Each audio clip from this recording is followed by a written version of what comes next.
Hello, everybody. This is AG Marie. You are tuned into AG Marie TV or AG Marie Audio. This was not supposed to be my first upload to this channel. I was going to say my first video, but as you can see, you can't see me. But as you can tell by the title, certain things have happened, or we've learned of certain things of major event today that's saddened me, kind of hit me a little bit. I was at work when I got the news that Tina Turner passed away, and another thing, I was already dealing with something heavy at work, and as soon as I finished dealing with that, I got that news. But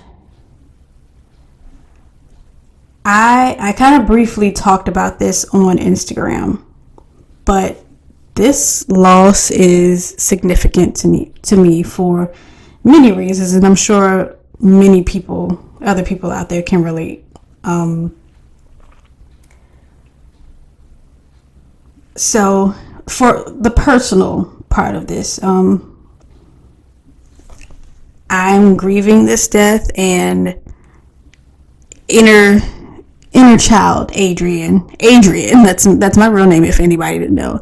Adrian is dealing with this death as well, because I always get compliments about how well I imitate people and emulate people, family, friends, co-workers sometimes, and just I think I'm okay. But that started with Tina Turner for me.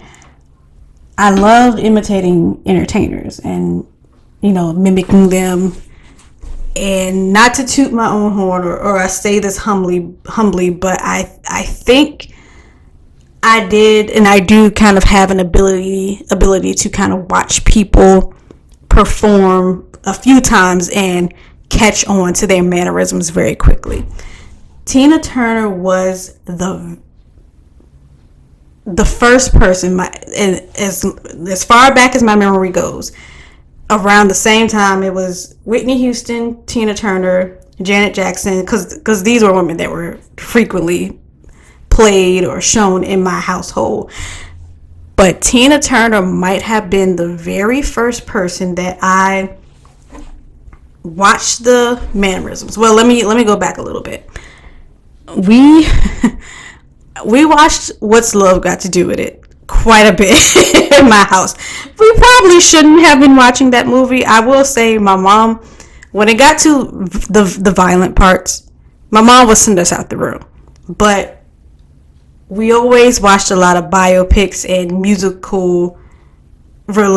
related movies growing up, or movies that had a lot of good music or good soundtracks. And I was a kid in the 90s. I was like a little kid in the 90s, early 2000s. So around that time, the soundtracks were soundtracking, and we watched What's Love Got to Do with It so much, and I just love the music. I love the fashion.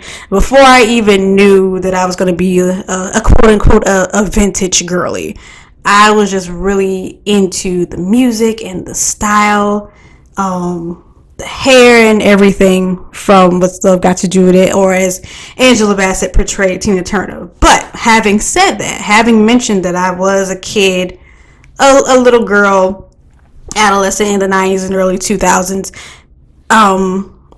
there wasn't that bit of a separation between What's Love Got to Do with It and seeing Tina Turner herself on television. Around that time, Tina Turner was still constantly performing, still on television, still showing up at award shows, still doing concerts and everything.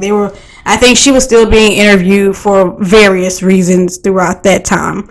So even with What's Love Got to Do with It, I still got to see Tina Turner herself perform. So being that little girl who liked to mock people, who liked to emulate people, I can't remember if I put my mom's heels on or not.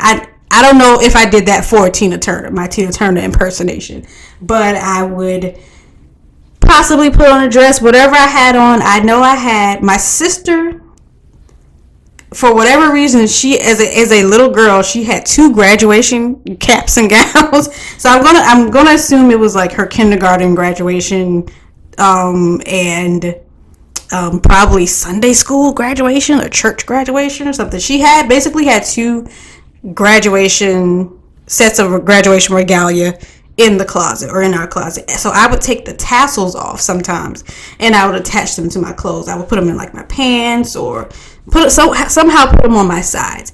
And I would take a shirt, a t-shirt, or a dress. It was usually mine. I would say possibly a strapless shirt. Not strapless, a spaghetti strap shirt or dress or something, because I think I used to somehow tie the shirt so it would stay on my head. And I would get like a broom, vacuum cleaner, whatever I had, and I would do Proud Mary like like it was nobody's business. I would sing, I would dance, didn't know the words. Who knows what kind of words I was singing? All I probably knew was Big Wheels Keep on Turning, Proud Mary Keep on Burning, Left a Good Job in the City, and whatever, spinning around, singing and hooping and screaming and everything, swinging my own t-shirt around my head like it was a wig. That's one of my earliest memories of just being a kid in general. So I think Tina Turner was probably the very first entertainer that I saw and loved so much that I kind of saw and just like, oh, I want to do that. And again, I think so many people probably have this story, which kind of speaks to her impact as an entertainer, as a performer. Also, of course, the entertainment lover in me, classic entertainment, that aspect of me mourns the death of an icon, a legend. And we say these words a lot, and of course, Tina Turner and legendary, and best as the song goes, it's all synonymous. However, Tina Turner was one of those people who, when we say multi-talented, she was the embodiment of that. I don't think there was anything that was barely there about her, is particularly when it comes to musical performance. Fashion, style, trailblazer, icon. One of my favorite subjects, I like watching, or I watched this documentary about Star Wars a while ago. I think it was like the Mandalorian, like a behind the scenes thing about that. And something that kind of fascinated me that I didn't think about was I can't remember who it was, but somebody mentioned how one of the things that made Star Wars great was each character has their own silhouette. You can see the silhouette of a character. Darth Vader, even / Anakin Skywalker, Luke Skywalker, all of those characters, you can look at their silhouette and you know exactly who it is. And fashion and style, that was Tina Turner as well. No matter what era, what decade, if you see a silhouette of Tina Turner before she hits the stage, you know who it is. Especially 80s Tina Turner with the big wig and the legs, of course, the heels. She was one of those entertainers who created an image for herself. Even before that, I know Ike Turner had a hand in creating the image for the Ikettes, or possibly had a hand in that. But after that, there isn't anybody. Even I don't think there were too many people who tried to mock or copy her look. As far as I know, other than just like maybe a long wig from the 70s and 60s or something like that. But nobody looked like Tina Turner from 60s, 70s, 80s, 90s, 2000s. There was nobody that really looked like Tina Turner. The voice. There has never been a time. There are people, Tina Turner, Patti LaBelle, Luther Vandross, many people, but Gladys Knight. I would say these people in particular, these singers, you do not confuse their voice with anybody else. You don't listen to an artist or a song come on and say, this sounds like Tina Turner. Is this Tina Turner? Like, no.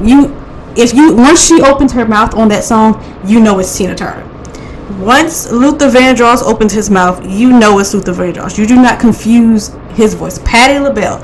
Once Patti LaBelle opens her mouth, you do not hear a song or that song she's about to sing and think, I can't tell. This Patti LaBelle is just like, no.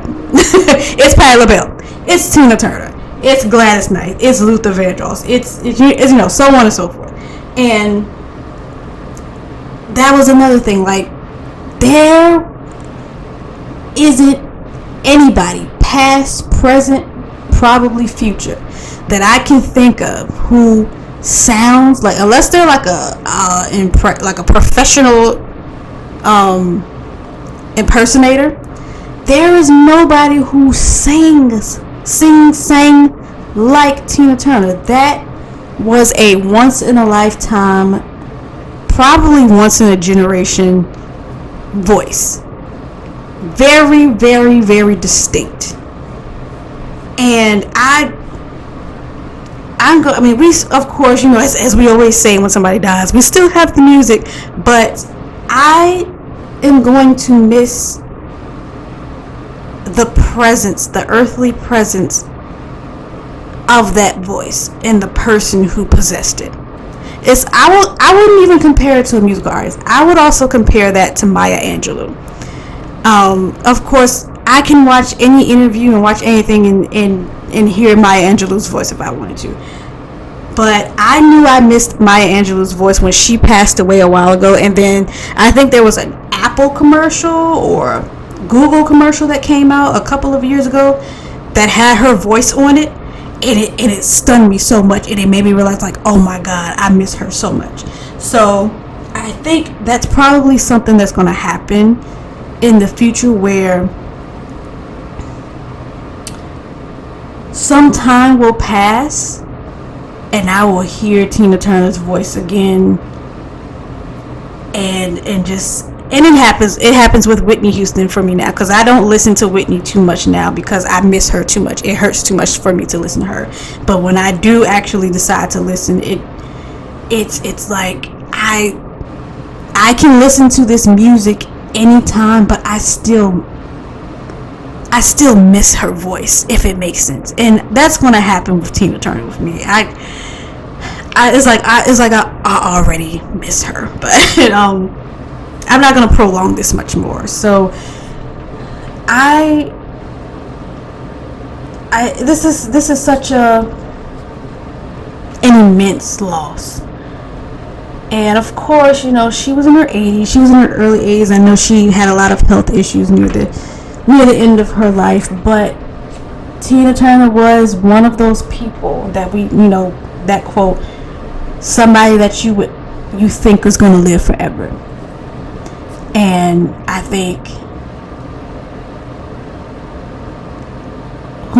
Cicely Tyson was like that. Like Cicely Tyson was in her 90s, but I thought she was gonna live forever. Thought Maya Angelou was gonna live forever.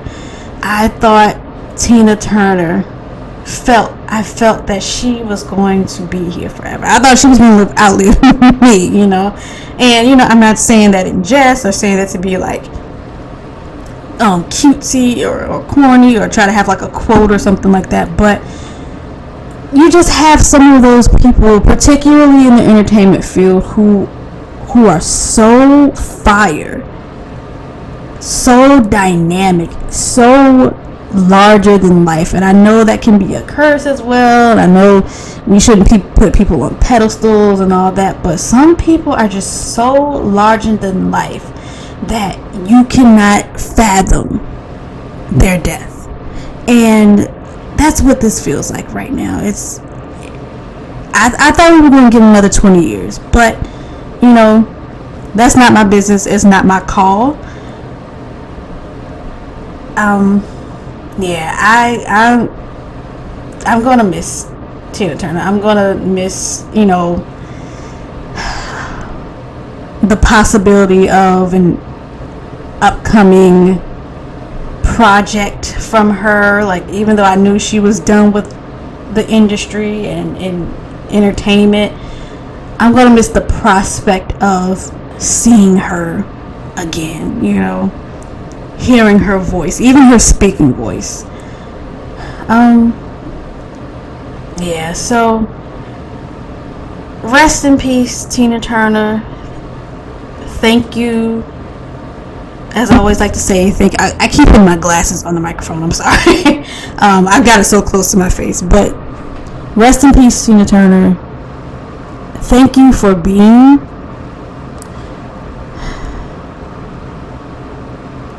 thank you for just thank you for being,